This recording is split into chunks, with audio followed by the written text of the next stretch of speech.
Hello internauts and welcome to another episode of MicroCosmos. I'm Jarrod, and as requested, we here at All for Science have spent some more time digging into the N-1 rocket. So let's suit up, strap in, and get ready to launch. Our mission is to cover a list of some of the most interesting things about N-1. 1.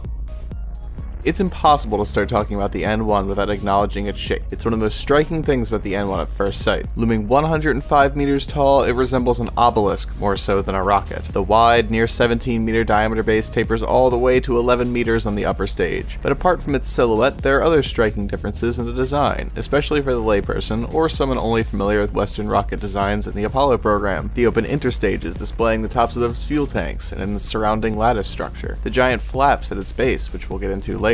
All of this contributes to its clear utilitarian construction. 2. The spherical tanks. Another thing an observer might notice about the N-1 are its spherical fuel tanks. While there are some advantages to this design, there are also several drawbacks. These difficult to manufacture tanks are known for their ability to hold up to twice the pressure of a cylindrical fuel tank. However, there is a price to pay. Because of their sphericalness, the tanks had to be stacked one on top of the other, which adds weight and waste space. For comparison, the Saturn V engineers developed a single-wall cylindrical tank, which is a single bulkhead separating the two types of fuel. Furthermore, unlike the Saturn V structural tanks, N-1 had to be covered in an aerodynamic jacket and supporting structure. This increases the weight of the rocket and negatively affects its efficiency. The tanks were designed this way because of the limitations of the Soviet Union's manufacturing processes at the time. While not the most efficient design, it certainly gives the N-1 a striking appearance. 3. The stabilators.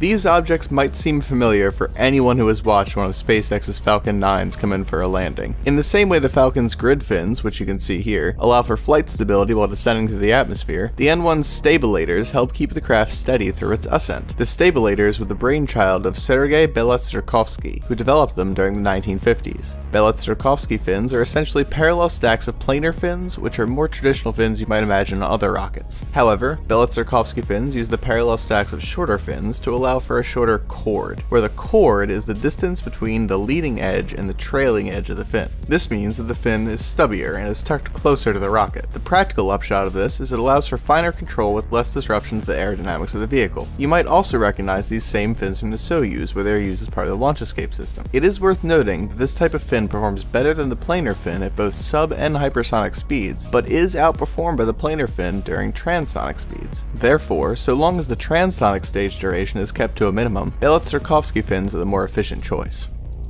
4. The engines. While the N-1 rocket as a whole can be viewed as a failure, without its contributions to spaceflight we would be in a very different world today. The NK-15 was originally used in the first stage of the N-1, and while it had some issues, they were identified and resolved, and then an upgrade was developed, the NK-33. These engines sat in a warehouse, safe from the scrap pile for decades after the cancellation of the N-1 project, until they were sold to American spaceflight companies for incorporating onto their rockets. Later, the NK-33's design was used in the creation of the RD-180 engines, which power the Atlas V.